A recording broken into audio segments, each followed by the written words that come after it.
श्री स्वामी समर्थ. आपण प्रश्न विचारला, एखाद्या मुलाची शिकायची इच्छा आहे पण तो का शिकू शकत नाही, त्याच्या पाठीमागे वास्तुशास्त्र किंवा ज्योतिषशास्त्र कारणीभूत आहे का, आपण तपासू. एखाद्या मुलामध्ये जर शिकायची भरपूर इच्छा आहे, मग प्रथमतः आपण काय करू, प्रथमतः जर त्याची कुंडली मांडली तर कुंडलीमध्ये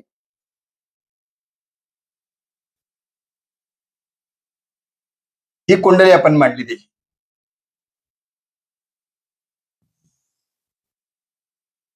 कुंडलीमध्ये शिक्षण घेण्यासाठी चतुर्थ स्थान महत्वाचं असतं. मुलांना शिक्षण घेण्यासाठी 1, 2, 3 आणि हे चतुर्थ स्थान आहे. आता इथे कुठला ग्रह बसलाय, इथे जर बुध ग्रह बसला असेल किंवा बुध ग्रहाची नजर जर या स्थानावर असेल, चतुर्थ स्थानावर, तर मुलगा शिकायची इच्छा असेल त्याचे शिक्षण पूर्ण होतं.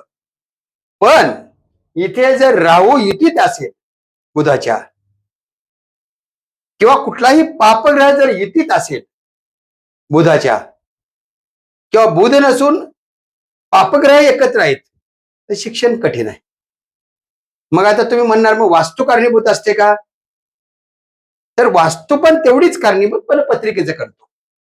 जर मग ह्याच्यासाठी काय करावं लागतं, मग इथे नेमका ग्रह कुठला बसलाय आणि तो ग्रह काय करतो त्याच्यावरती उपाययोजना करावी लागते.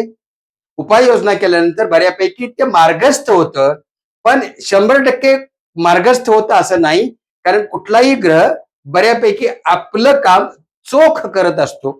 म्हणून चतुर्थ स्थानात जर कुठला ग्रह बसला त्याचं काम तो पूर्ण करतो, मग त्याला त्याचं अस्तित्व आहे. म्हणून त्याची 100% मुलाची इच्छा असेल तर तेवढी पूर्ण होईलच असं नाही. पण पापग्रहावरती जर आपण उपाययोजना केली, विधी शांती किंवा काय उपाययोजना केल्यानंतर बऱ्यापैकी शिक्षणाकडे, त्याचा व्यवस्थित शिक्षणाकडे किंवा यशाकडे कल होऊ शकतो, हे माझं मत आहे. राहिला प्रश्न दुसरा. आता आपण वास्तूचं गणित मांडू.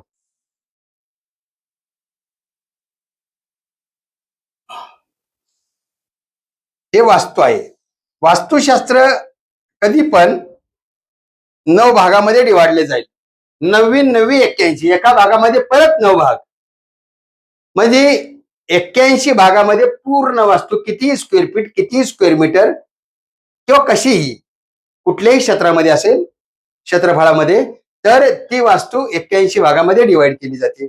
मग तसं बघायचं बोललं तर ही पूर्व, ही पश्चिम, ही दक्षिण, उत्तर, आग्नेय, नैऋत्य, वायव्य आणि ईशान्य. मुलाला 100% जर शिक्षण घ्यायचं आहे तर वायव्य दिशा परफेक्ट लागते. वायव्य दिशा परफेक्ट लागते.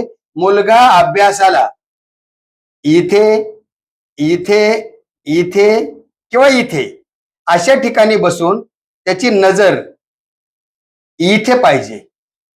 आणि इथे आपण सरस्वती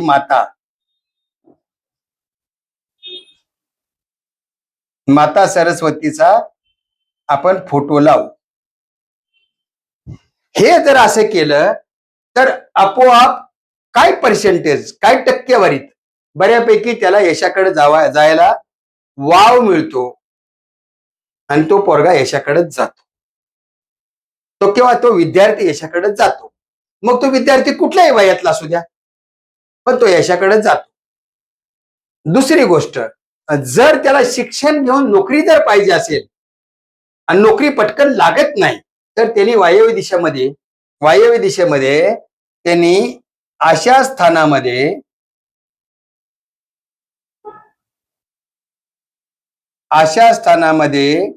जर वास्तव्य केलं, तर बऱ्यापैकी त्याला बाहेर शिक्षणासाठी पण जायला आणि नोकरीसाठी पण जायला संधी मिळत असते. दक्षिणेला डोकं आणि उत्तरेला पाय. जर पुन्हा आणखीन सांगतो, वायव्य कोपऱ्यामध्ये जर तुम्हाला इथे प्रवेशद्वार मिळालं,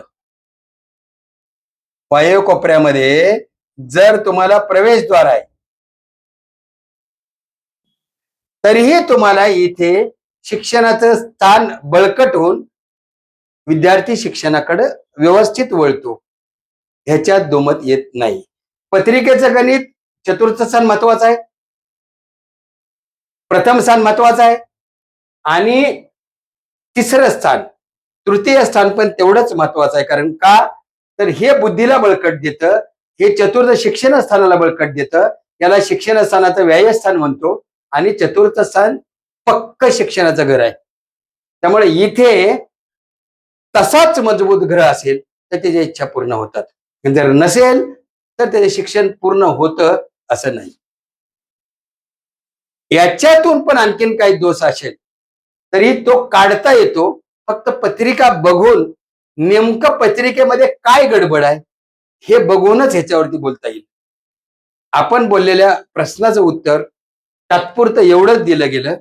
ह्याच्यानंतर जर आणखीन खोलवरती हवा असेल तर एखाद्याची पत्रिका आली आणि त्यांनी तसा खोलवरती प्रश्न विचारला तर त्याचं विश्लेषण केलं जाईल. आज आपण ह्या भागामध्ये इथेच थांबू. भेटू पुढील भागात. श्री स्वामी समर्थ. वास्तू आणि ज्योतिष विषयक अचूक मार्गदर्शनासाठी गुरुश्री वास्तू चॅनलला सबस्क्राईब करा आणि बेल आयकॉन दाबायला विसरू नका.